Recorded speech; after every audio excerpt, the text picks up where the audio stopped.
Esse é vídeo do experimento 8 da disciplina de laboratório de circuitos lógicos, primeiro semestre de 2021. Meu nome é Gabriel Mendes, esse é o grupo G46 e essa é a quarta questão do experimento.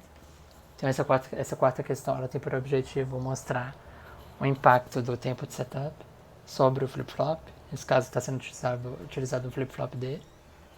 E aqui tem que prestar atenção no fato de que o DIDS é um simples simulador, então ele trabalha com representações ideais do que são os circuitos, das portas lógicas e tudo mais.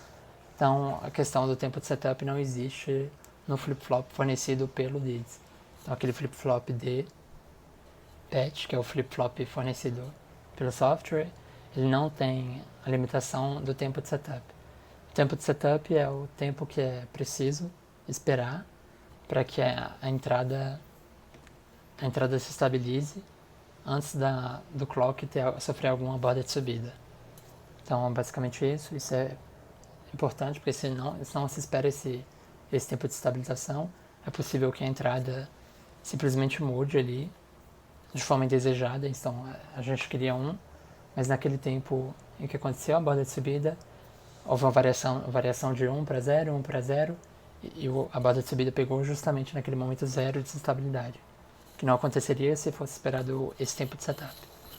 Então, isso vai ser mostrado a partir desses três circuitos aqui, e esses três circuitos eles usam o flip-flop D montado durante o experimento. Então é aquele flip-flop D com as portas lógicas em si, não é o flip-flop D patch fornecido pelo DIDS, já que o flip-flop D do DIDS ele não tem nem sequer os tempos de atraso das portas lógicas, que é o que permite observar aqui o impacto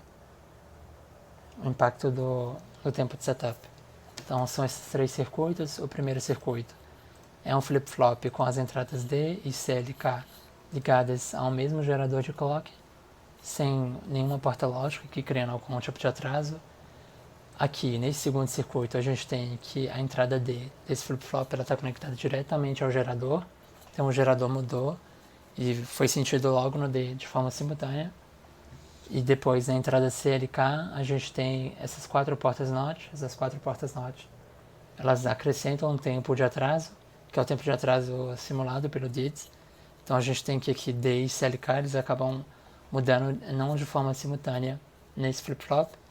No próximo circuito a gente tem também as entradas D e CLK, mas aqui acontece uma inversão da posição dessas portas NOT. Então essas portas NOT agora elas são ligadas ao fio que é conectado à entrada D, enquanto a entrada do CLK é conectada diretamente ao gerador. Então aqui iniciando a execução desse circuito aqui.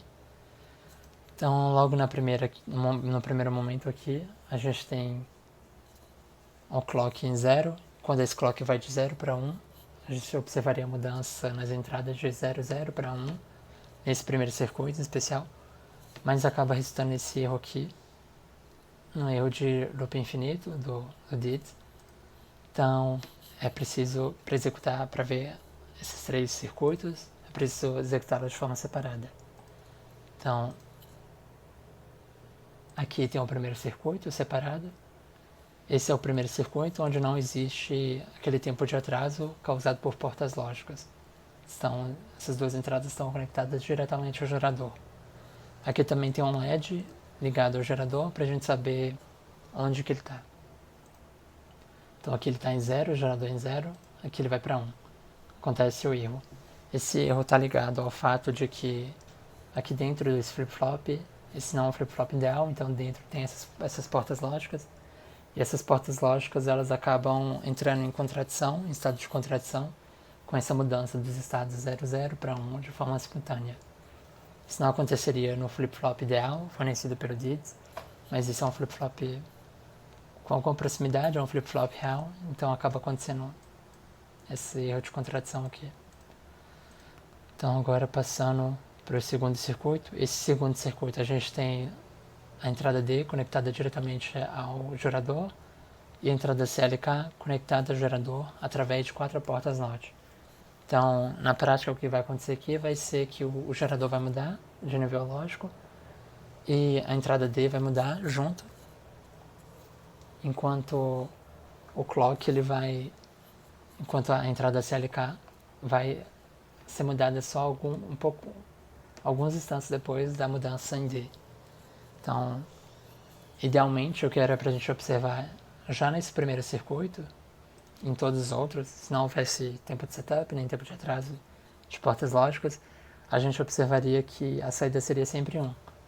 Porque quando o gerador de clock ele vai para 0, o D também vai para 0, o clock vai para 0, ele passa por uma borda de descida. Quando a borda de descida, ele simplesmente exibe o valor em memória e depois ele iria para 1. Quando ele iria para 1, ele iria para 1 de forma simultânea a D. Então o clock passaria por uma borda de subida com D e 1.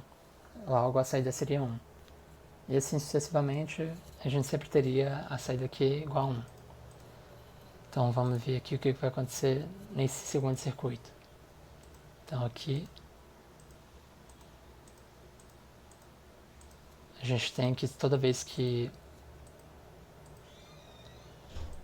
esse clock ele passa por uma borda de subida, ele permanece com o LED aceso. Esse segundo aqui LED ele está ligado diretamente no clock, então é por isso que ele está variando, porque o gerador ele de fato ele vai de 0 para 1, só que no flip-flop a gente observa que o LED está sempre aceso. Então aqui é um caso de simulação de o tempo de setup respeitado. Então esse tempo de setup está sendo respeitado, a entrada D está sendo alterada, o valor dela está esperando o período de estabilização, e após esse período que está aparecendo uma borda de subida. Agora já nesse terceiro circuito aqui, o que a gente observa é que primeiro acontece a mudança no gerador, só que o clock ele passa pela mudança antes do D se estabilizar. Então, vamos supor que na mudança de 0 para 1. Então, 0 para 1, o clock, a entrada da CLK, como ela está diretamente ligada a esse gerador, ela já passa do 0 para 1 para uma borda de subida. Mas o dele não está conectado diretamente ao gerador, ele está conectado através dessas 4 portas NOT. Então ele espera um tempinho a mais, e só depois disso que ele vai para o valor 1. Na prática, isso vai resultar que a gente vai ter um flip-flop com a entrada sempre apagada, porque a borda de subida está acontecendo antes do D sofrer a alteração para 1.